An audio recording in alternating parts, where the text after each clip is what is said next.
Bom dia, meus irmãos. Geralmente eu estou daquele lado ali, mas hoje estou aqui. Nosso pastor está de férias, hoje é o primeiro dia de férias dele. E é um privilégio ter sido escolhido para nessa manhã trazer a mensagem de Deus para os irmãos. Que os irmãos abram o seu coração, assim como abriram para louvar, agora abram para receber a palavra de Deus. E que eu seja somente o instrumento dele nesta manhã. Abra sua Bíblia em Colossenses, capítulo 3. Nós vamos ler a partir do verso 5 até o verso 17.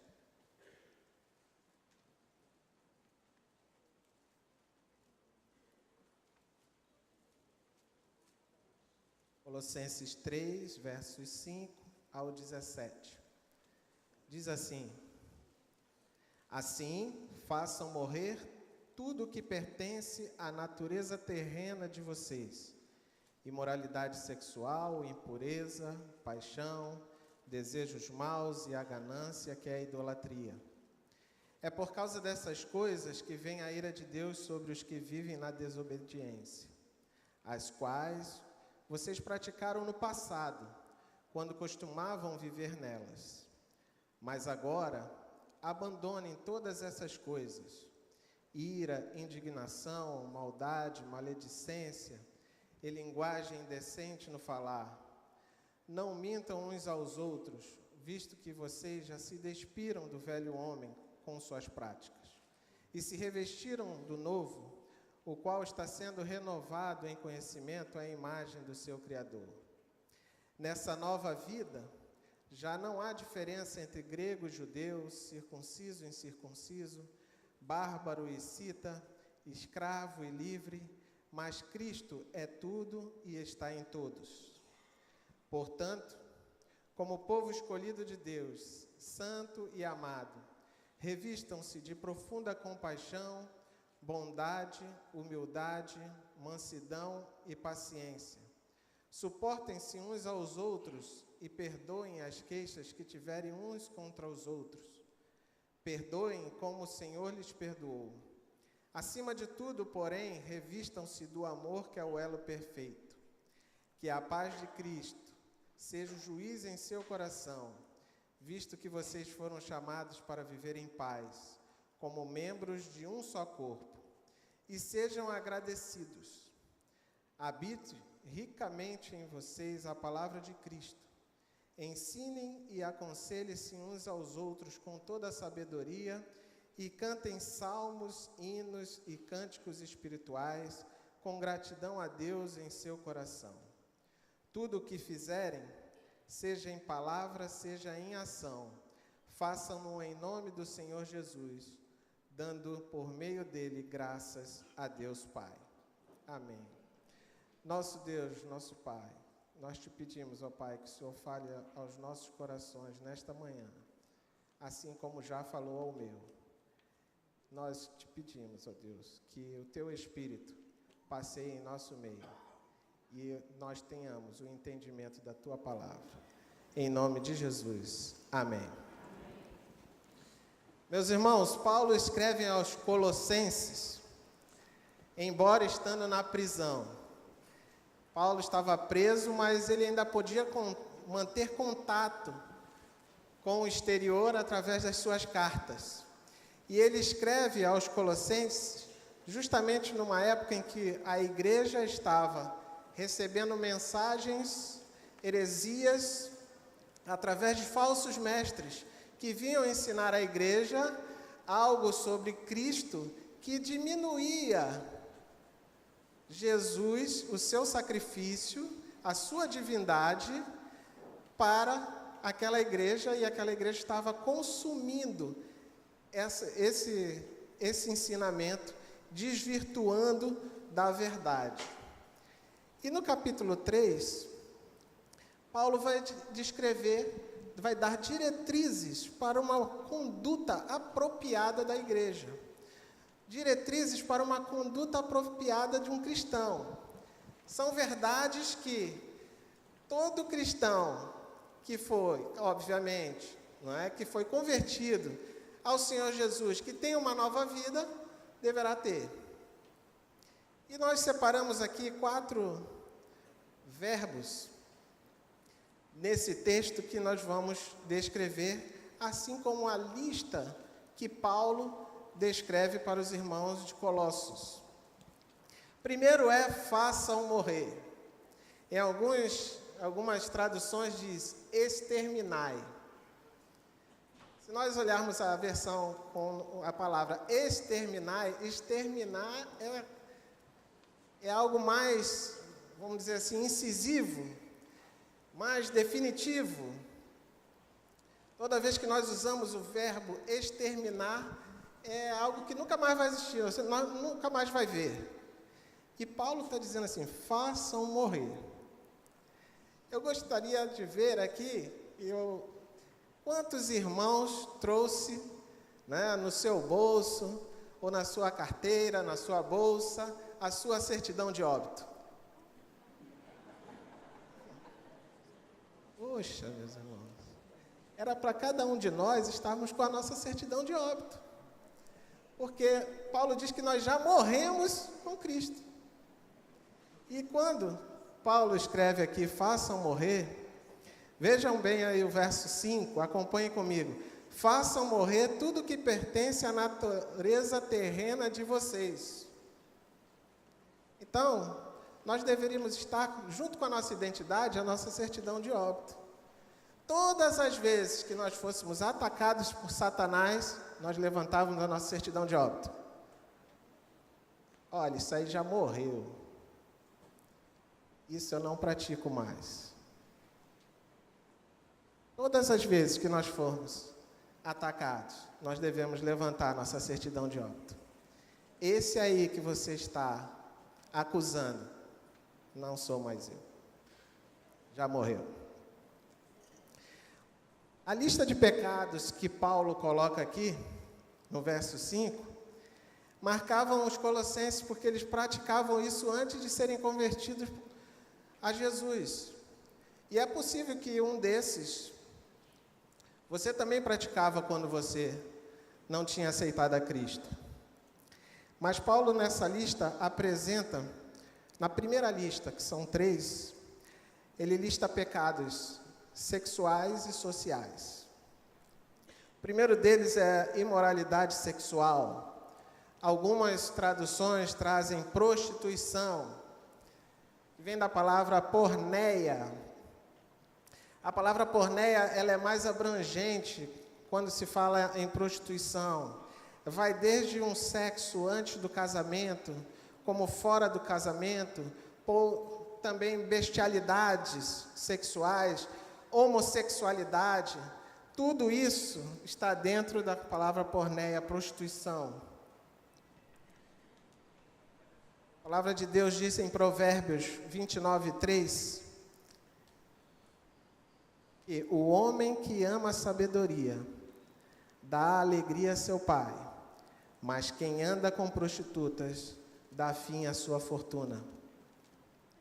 Provérbios 23, 26 a 27 diz assim: meu filho, dê-me o seu coração, mantenha os seus olhos em meus caminhos, pois a prostituta é uma cova profunda e a mulher pervertida um poço estreito.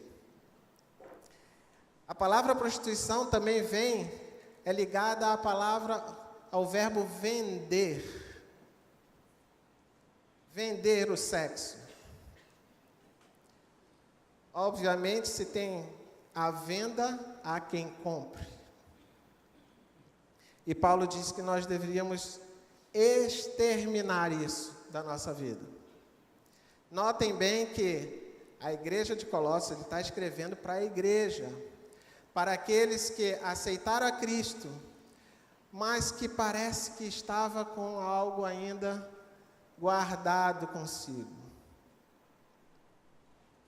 Nós vamos ver ao longo do texto que Paulo fala de revestir e de despojar, largar, abandonar. Parece que os membros de Colossos estavam com vestimentas e cada uma delas precisavam ser retiradas e colocar outras vestimentas novas. Segundo, é a impureza. Algumas traduções trazem como indecência. A impureza fala de sujeira, de putrefação de uma ferida. Lembra que os leprosos, não é? Lá no Velho Testamento, ou até mesmo no Novo Testamento, no tempo de Jesus, os leprosos eram considerados impuros. Mas a impureza está relacionada também com a nossa mente. É interessante isso porque esse é um dos pecados, possivelmente os mais encobertos. É possível ter um marido, olhando para ele é fiel à sua esposa, ou mesmo a sua esposa sendo fiel ao seu marido, mas nos seus pensamentos ele adultera. Ela adultera. Porque os seus pensamentos são impuros, o que torna impuro. Muito limpo por fora, mas por dentro há uma ferida em putrefação. Mateus relata quando Jesus estava com os discípulos e também fariseus, Jesus disse: ouviste que foi dito aos antigos, não adulterarás. Eu, porém, vos digo, que todo que olhar para uma mulher, cobiçando-a, já no seu coração, adulterou com ela. O terceiro item da lista fala sobre paixão. Algumas traduções trazem paixão lasciva. Isso quer dizer um desejo incontido, um impulso muito forte que leva a pessoa a buscar tal coisa sem descansar, até que consiga. É uma paixão desenfreada. A Bíblia traz um exemplo muito forte em 2 Samuel, capítulo 13. É o caso de Aminon e Tamar. 2 Samuel, capítulo 13, vou ler aqui os versos 1 e 2, depois de 11 a 15.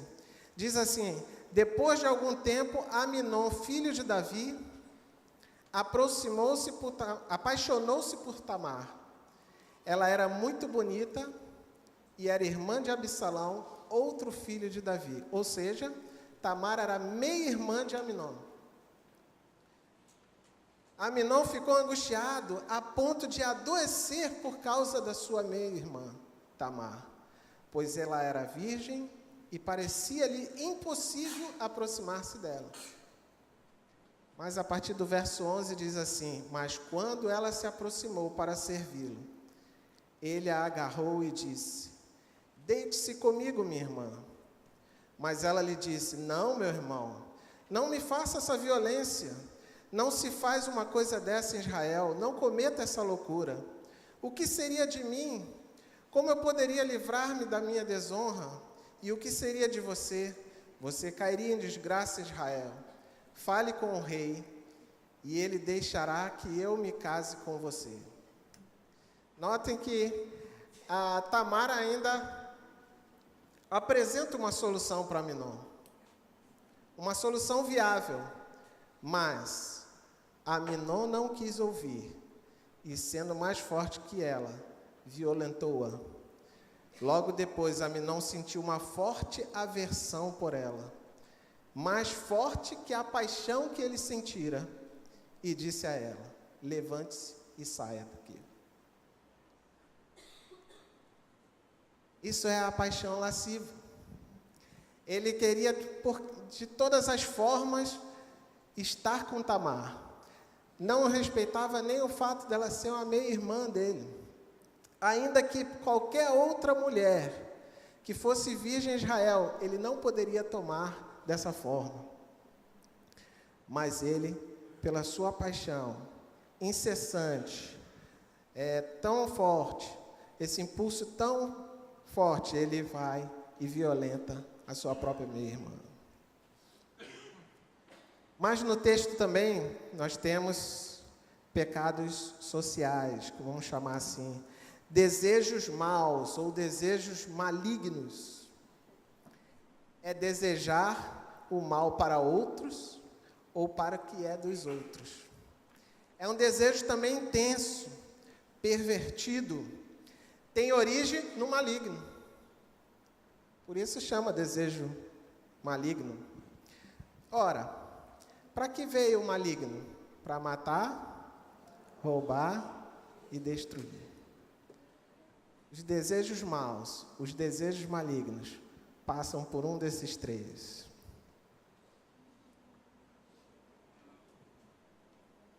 Tiago, capítulo 4, verso 7, diz que nós devemos sujeitar-nos, portanto, a Deus, resistir ao diabo, que ele fugirá de vós.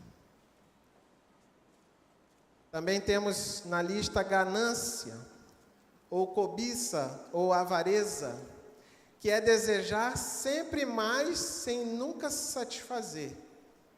Sejam coisas ou sejam prazeres.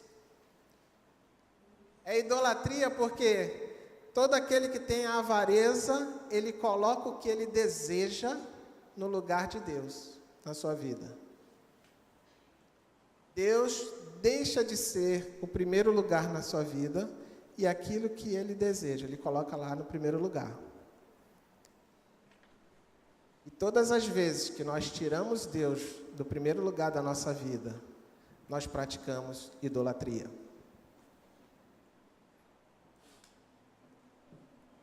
Mateus capítulo 6, verso 21, Jesus diz: pois onde estiver o teu tesouro, ali também estará o teu coração. Mas um segundo verbo, no verso 8 diz assim: mas agora despojai-vos ou abandonem. É uma segunda lista que Paulo coloca. Despojar significa, nesse caso aqui, de desapossar. É algo que eu tenho posse, é meu, mas eu preciso deixar, abandonar. Interessante quando eu falo isso, porque se eu tenho posse, é como se fosse aquele pecado íntimo, né?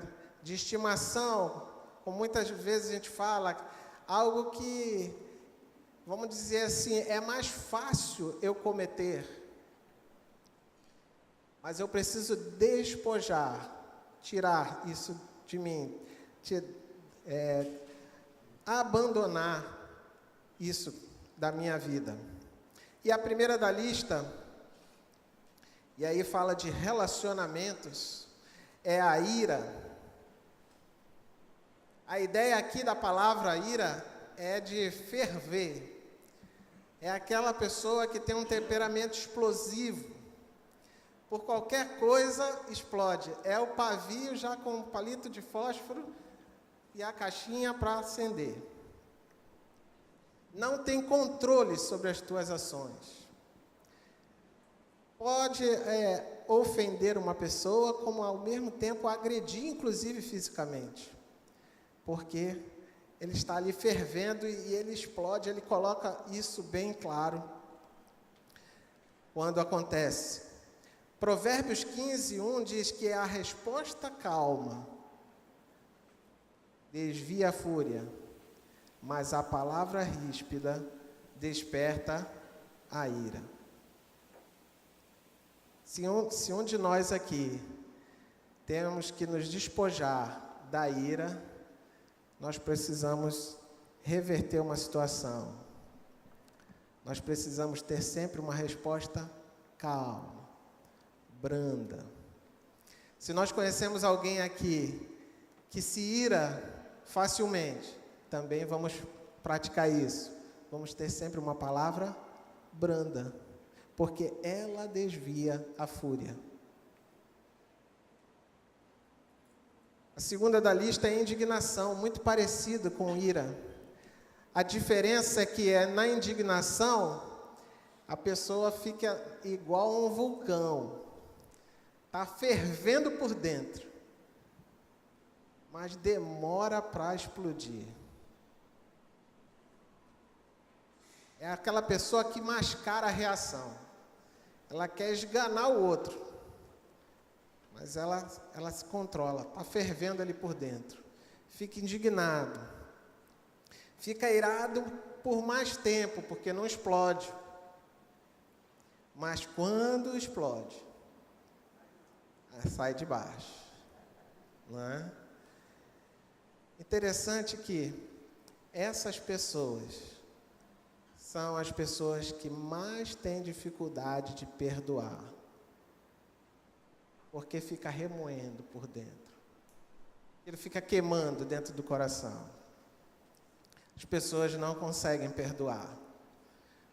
Porque, na verdade, está tudo guardado lá dentro.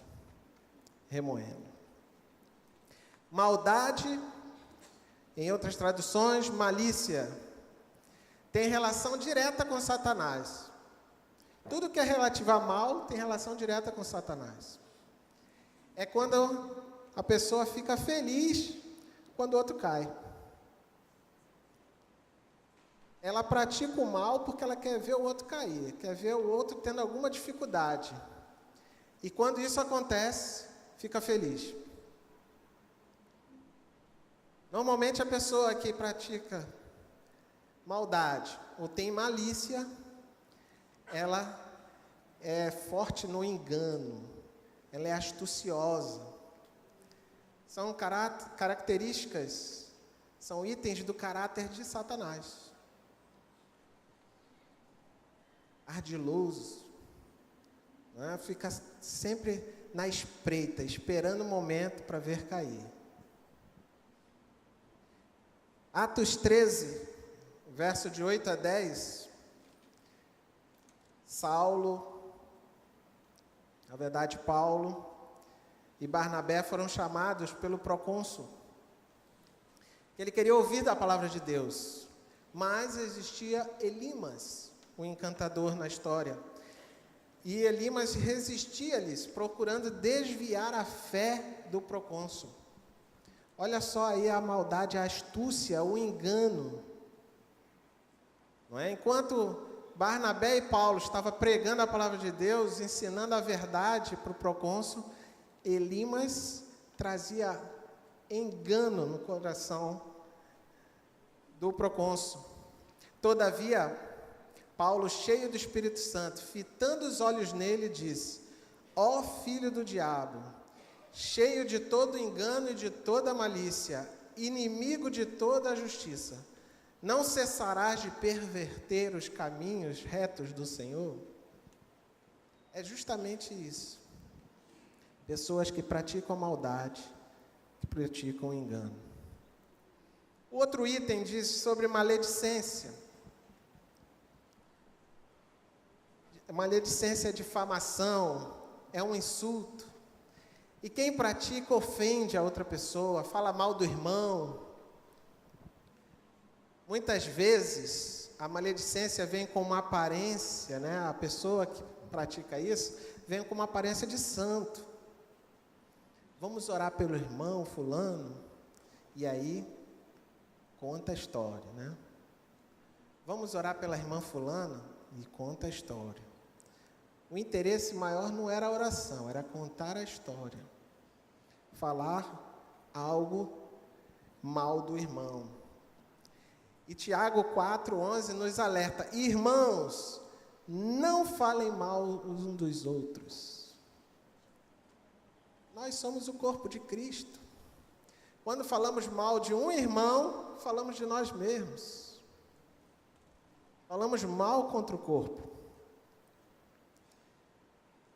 Outro item diz sobre linguagem obscena ou indecente. É o famoso boca suja. Aquela pessoa que tem um humor de baixo calão, palavras de baixo calão, piadas imorais, que às vezes fala assim, mas isso não tem nada a ver, é só para a gente rir, estamos brincando aqui. Mas a sua boca está suja. Paulo diz que nós devemos abandonar essas coisas. Até mesmo, os irmãos devem ter passado por alguma situação dessa, em que no seu ambiente de trabalho, ou na sua escola, na sua faculdade, está uma roda de amigos e a piada indecente está ali. Aí você chega, aí alguém fala assim, fulano chegou. Às vezes até o não crente respeita que nós somos crentes. E às vezes nós, crentes, usamos desse artifício, falamos essas piadas, alguma coisa indecente ou imoral.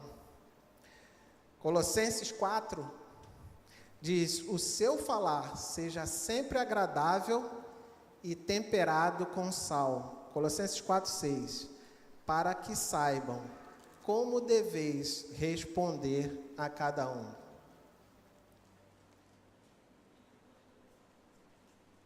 O próximo item é sobre a mentira. Versos 9 e 10 diz assim, não mintam uns aos outros, visto que vocês já se despiram do velho homem com suas práticas, e se revestiram do novo, o qual está sendo renovado em conhecimento à imagem do seu Criador.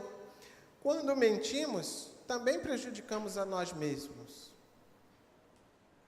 Efésios 4:25 diz assim, portanto, cada um de vocês deve abandonar a mentira e falar a verdade ao seu próximo, pois todos somos membros de um só corpo. Entende que todas essas coisas, essas vestimentas que Paulo está falando aqui para os colossenses, nós devemos retirar, nos despir, como o texto diz, e revestir, não com uma aparência de novo, mas novo de fato. Não é cobrir o que nós tínhamos, não. Olha, eu era um mentiroso, estou aqui com a roupa do mentiroso. Aí agora eu botei a minha capa de verdadeiro em cima. Não, Paulo diz que é para tirar a vestimenta de mentiroso e revestir com roupas novas, vestimentas novas. Nós vamos tirando o que não agrada a Deus e vamos acrescentando aquilo que reflete, o texto diz, a imagem do Criador na nossa vida. Interessante que ele fala sobre renovação. Vai sendo renovado em conhecimento a imagem do seu Criador. Esse conhecimento de Cristo não é um conhecimento teórico que nós vamos aprender na EBD, não é um conhecimento que nós vamos aprender ouvindo as mensagens aqui, mas é um conhecimento que vem de um relacionamento íntimo com Ele. Não é conhecer acerca de Cristo, mas é conhecer a Cristo.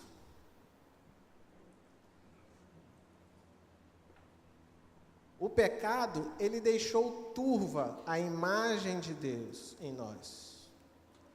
Mas a obra redentora de Cristo, ele nos lavou. E agora nós fomos renovados e a imagem de Deus fica clara através de nós. Antes nós éramos lameados, sujos, imundos. Mas o sangue de Jesus nos limpou, nos lavou. E a imagem de Deus fica clara em nós. Verso 11 traz uma mensagem para nós importante, dizendo que a obra redentora é para todos na igreja. Na igreja não há diferenças. E aí Paulo separa aqui diferenças raciais, grego e judeu. Não existe grego e judeu. Diferenças religiosas, não existem circuncisos e incircuncisos. Diferenças culturais. Não existe bárbaro e cita. Bárbaro aqui eram todos aqueles que não possuíam a cultura grega. E citas eram pessoas habitantes de uma região do Mar Negro e que a maioria era analfabeto, não sabia ler, não sabia escrever. Diferenças hierárquicas. Escravo e livre, não existe. Interessante que mais à frente, a partir do verso 22, Paulo vai falar aos Colossenses, orientar sobre o tratamento que a igreja deveria ter, os senhores deveriam ter para os escravos, e os escravos deveriam ter para os seus senhores. Não é que o escravo, quando aceitava a Cristo, ele deixava de ser escravo. Não é que o Senhor não iria pregar o evangelho para o escravo, porque se ele se convertesse, deixaria de ser escravo. Ele continuava a ser escravo daquele Senhor, mas o tratamento era diferente. E o serviço do escravo era diferente. O escravo deveria servir ao seu Senhor, da mesma maneira que ele serviria ao Senhor Jesus. E o Senhor iria pagar ao escravo o que era justo. Olha a diferença. Às vezes, até no meio da igreja, nós podemos encontrar situações em que o irmão chega assim: eu acho que a pessoa lá da recepção, ela deveria fazer diferente. Porque eu acho que eu deveria ser recebido de uma maneira diferente. Porque eu entrego o meu dízimo. Porque eu venho aqui cultuar, eu não vim aqui para ficar na recepção. Então, quem está na recepção tem que me receber muito bem. Foi ele que escolheu ficar na recepção, não fui eu. E nós esquecemos que todos nós estamos servindo. Todos nós estamos no mesmo barco, no mesmo nível. E Paulo vem orientando a igreja quanto a isso. No verso 12, nós temos o verbo revestivos. Agora vamos falar das virtudes. De que nós vamos nos revestir? Vamos dizer, nós estamos agora despidos. Agora nós vamos colocar roupas sobre roupas. Vamos nos prepararmos. É uma roupa definitiva. Não é uma roupa que Paulo diz assim, olha, hoje você vai botar essa roupa aqui e amanhã você vai botar outra. Não, você vai vestir e não vai tirar mais. E todas essas virtudes falam de relacionamento também, da comunhão que nós devemos ter com os irmãos e também fora da igreja. A primeira delas é profunda compaixão ou misericórdia. Totalmente o oposto do que nós devemos nos despir. Isso é ser sensível à necessidade do outro. Algo de dentro para fora.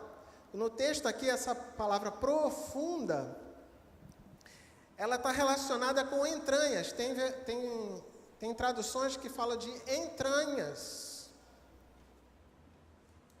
Por quê? Os gregos, os orientais naquela época, entendiam que as emoções estavam relacionadas às entranhas, às vísceras. Era dali que saíam as emoções. Então, nós podemos entender hoje que é de algo que deve brotar de dentro para fora. Eu ter misericórdia do irmão, eu ter misericórdia do meu próximo. Nos dias atuais, a sociedade está cada vez mais insensível ao outro. Cada vez mais nós estamos anestesiados, nós estamos vendo o outro sofrer e estamos nos conformando com isso. É assim mesmo. Às vezes, dentro da própria igreja, nós sabemos de um irmão que está passando uma necessidade ou sofrendo por alguma coisa e nós não chegamos nem perto. Deixamos para outro chegar. Não, isso não é minha função. A minha função é outra. Eu sou da área da música e essa função é a área dos diáconos, é a área da ação social, é a área da equipe médica da igreja. Não é a minha função. Um bom exemplo de misericórdia na Bíblia é da história de José. Imagina José, ele deu o melhor para quem lhe fez o pior. Imagina que José deu o melhor para quem lhe fez o pior. Sabe por quê? Porque ele viu a necessidade dos seus irmãos. Bondade é fazer algo para alguém, aquilo que Deus faria por ela. É ser benevolente, é agir generosamente, atendendo à necessidade do outro. O exemplo bíblico que a gente pode dar aqui é de Barnabé. Barnabé era um homem bom, a palavra de Deus diz que ele era bom. E ele era generoso. Ele investia financeiramente, mas ele investia também nas pessoas. Interessante que Barnabé é quem apresenta Paulo para os apóstolos. É que dá o aval para os apóstolos de que Paulo era um convertido. Tinha potencial em Paulo. Imagina Barnabé chegando lá com Paulo no meio dos apóstolos, né? E Paulo tinha fama de ser o maior perseguidor. E Barnabé diz assim, olha, ele agora é o irmão Paulo. E os discípulos, com o aval de Barnabé, recebem Paulo. Próximo item é a humildade. Para os gregos, humildade era uma fraqueza, não era uma virtude. Mas nós podemos ver que humildade, um exemplo maior de humildade é do próprio Jesus, que se esvaziou, tornando-se semelhante a nós, morreu, se humilhou, morreu numa cruz, obediente. Por isso Deus o exaltou e colocou no mais alto posto, de forma que não existe nome maior do que o nome de Jesus. Sem humildade, não há comunhão. Se nós não nos colocarmos, não praticarmos, não sermos humildes, dificulta a comunhão entre os irmãos. A pessoa que não é humilde, ela quer estar sempre em evidência. Quer que os interesses dela sejam os aprovados. É aquela pessoa que vem para a assembleia da igreja e quer que as suas ideias que sejam aprovadas. Não aceita perder, né, vamos dizer assim, no voto, a sua ideia. O próximo item é mansidão. Mansidão é força sob controle. O manso, ele tem o poder de se vingar, mas ele opta por exercer bondade e misericórdia. Ele usa a força para o bem, não para o mal. Moisés era um homem muito manso, diz a palavra de Deus em Números 12, 13. Mais do que todos os homens que havia sobre a terra. Deus havia dado a liderança a Moisés e poder. Moisés tinha poder de fazer muitas coisas. Mas, na hora que ele foi confrontado pelos irmãos, por que Deus só fala contigo, ele não pode falar através de nós? Por que só você é o líder? Por que nós não podemos ser o líder? Uma palavra de Moisés ali podia exterminá-los. Mas Moisés fica manso, tranquilo, e Deus fala no lugar de Moisés. Deus toma a frente e diz assim, vamos lá, vocês três, agora eu vou dizer por que é Moisés.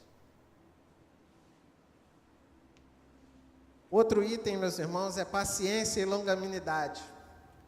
Os irmãos hoje estão ouvindo a palavra de Deus, estão tendo paciência e longanimidade em me ouvir.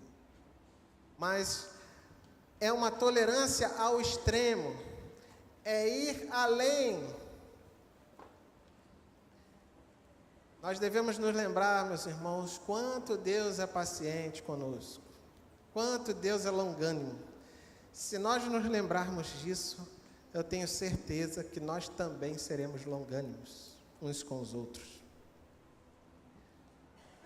2 Pedro 3,9 diz assim: o Senhor não retarda sua promessa, ainda que alguns a tenham por tardia.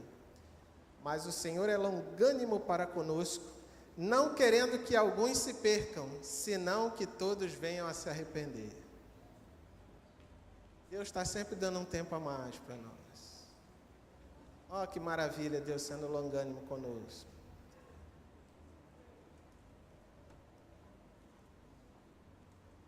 Outro item é suportem-se. Esse suportem-se não é tolerar, mas dar suporte para ajudar, levantar, socorrer aquele que está fraco. O verso 13 diz assim: suportem-se uns aos outros e perdoem as queixas que tiverem um contra os outros. Perdoem como o Senhor lhes perdoou. Ora, perdoar mutuamente, por quê? Primeiro, porque nós somos uma igreja de perdoados. Jamais podemos dizer assim, se você ainda fala isso, pense bem. Jamais eu posso dizer assim, esse eu não perdoo. Não, eu não vou perdoar. Você jamais pode dizer isso, porque você é um perdoado e não merecia perdão. Como nós podemos dizer para alguém que não perdoa? Qualquer coisa praticada por alguém a você vai exigir um perdão menor do que o perdão que você recebeu.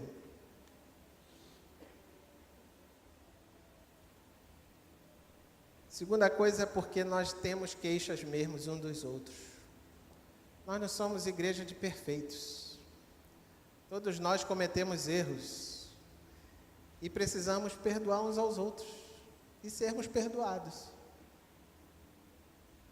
Acontecem situações que nós precisamos perdoar. E nós precisamos exercer isso. Mas o texto diz que nós devemos perdoar como o Senhor nos perdoa. Como é que o Senhor nos perdoa? É não cobrando mais a dívida. É arriscando a cédula. Não é o esquecer por esquecer. Deus não esquece das coisas. Ele não pode esquecer das coisas. Mas ele simplesmente não cobra mais.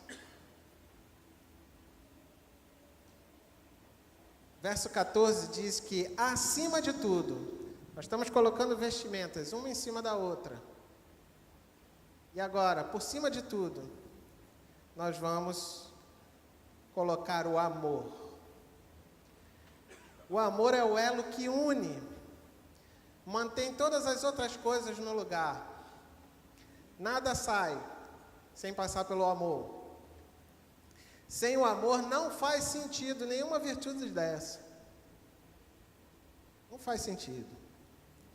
Porque Deus é amor, e se nós refletirmos a imagem de Deus, o amor deve ficar aparente. Ele está sempre em ação na nossa vida. O amor é que mantém todas essas coisas. Verso 15 diz que a paz de Cristo seja o juiz em nosso coração, visto que nós fomos chamados para viver em paz como membros de um só corpo. Ora, a paz de Cristo é o juiz no nosso relacionamento. Quando tem alguma dificuldade, nós temos que olhar para Cristo. E aí nós vamos perceber, não, peraí, isso não é a orientação de Jesus. Isso não é para a gente fazer isso. Vamos parar por aqui. E aí nós vamos lembrar das nossas vestimentas. É essa paz que torna o corpo de Cristo, né, em paz, uma paz coletiva entre os irmãos. Estamos encerrando. O verso 16 diz assim: habite ricamente Preste atenção, ricamente. É a palavra de Cristo que deve habitar em nós. Nossa geração atual é uma geração que apresenta a igreja, de um modo geral, analfabeta da palavra de Deus. É raro você ver uma igreja em que a palavra de Deus está sendo pregada em primeiro lugar, em primazia. Fato de que muitos irmãos hoje estão aqui porque se alimentam da palavra de Deus aqui, não se alimentavam em outro lugar. Essa é uma realidade. Mas a palavra de Deus habitando em nós, ela nos ajuda, ela nos torna obedientes a ela. Nós passamos a ser comandados por ela. Tudo que ela nos ensina, ela nos alimenta, passa a nos comandar a nossa vida. Cada vez mais que nós nos alimentamos dela, nós somos mais obedientes a ela. O texto diz também que nós devemos ensinar e aconselhar uns aos outros com toda a sabedoria, e também nós devemos cantar salmos, hinos e cânticos espirituais com gratidão a Deus em seu coração. Ou seja, também música. Porém, é óbvio, nós devemos cantar aqui algo que esteja ligado diretamente ao conteúdo bíblico. Não podemos cantar aqui qualquer coisa. Tem que ser algo que esteja em comum acordo com a palavra de Deus, com aquilo que nós cremos. Os nossos lábios devem estar cheios de louvor, mas, inclusive, através dos cânticos que nós cantamos aqui, nós estamos ensinando uns aos outros, aconselhando uns aos outros, se nós cantarmos o que contém a palavra de Deus. Encerrando, meus irmãos, o verso 17, diz assim: tudo o que fizerem, seja em palavra, seja em ação, façam-no em nome do Senhor Jesus, dando por meio dele graças a Deus Pai. Ou seja, tudo nós devemos fazer em nome do Senhor Jesus. Grande é a nossa responsabilidade. Tem que haver sintonia com Jesus. Nós devemos comparar tudo com Jesus. O que eu estou fazendo, Jesus faria. O que eu estou pensando, Jesus pensaria. O que eu estou falando, Jesus falaria. Porque nós vamos fazer em nome dele. Quando a pessoa faz algo em nome de alguém, ela está representando alguém. Não é? Quando a gente tem uma procuração, você tem uma procuração de alguém, você pode assinar por aquela pessoa, você pode responder por aquela pessoa. E está dizendo aqui que tudo que nós fizermos, nós devemos fazer em nome do Senhor Jesus. Então, nós só podemos fazer, porque aquela pessoa que dá uma procuração, ela diz para você: ó, você vai fazer isso em meu lugar. Então, nós devemos, em nome do Senhor Jesus, sempre estar em sintonia com Jesus, para que nós não façamos nada que seja de desagrado para Ele. Devemos ser sempre agradecidos por tudo que Deus fez para nós, tudo que Deus faz para nós e tudo que Deus fará por nós. Amém? Faça agora uma autoavaliação. Quando você se olha no espelho, qual é a vestimenta que você vê? É a do amor, que está por cima de todas? Ou ainda não tem o amor, mas tem a bondade? Ou ainda tem imoralidade, infidelidade, que precisam ser retiradas? olhando no espelho, eu pareço com Jesus? Eu preciso me despojar de algo? Ora, a vida cristã, meus irmãos, ela é constantemente uma ação de despojar e de se revestir. Mas é preciso ter coragem para isso. Embora todas essas vestimentas, esse movimento de tirar e colocar, não é isso que dá a salvação. A salvação não é por mérito nosso. A salvação é por meio de Cristo. Mas se nós somos salvos nele, nós precisamos pelo menos ter uma vida digna dessa salvação que recebemos. Nós pelo menos devemos nos parecer com ele. E nessa manhã, nós possamos fazer essa autoavaliação. E se necessário for, vamos nos despir daquilo que desagrada ao Senhor, daquilo que não faz parte da imagem de Deus. E vamos nos revestir daquilo que o Senhor quer para nós. Amém?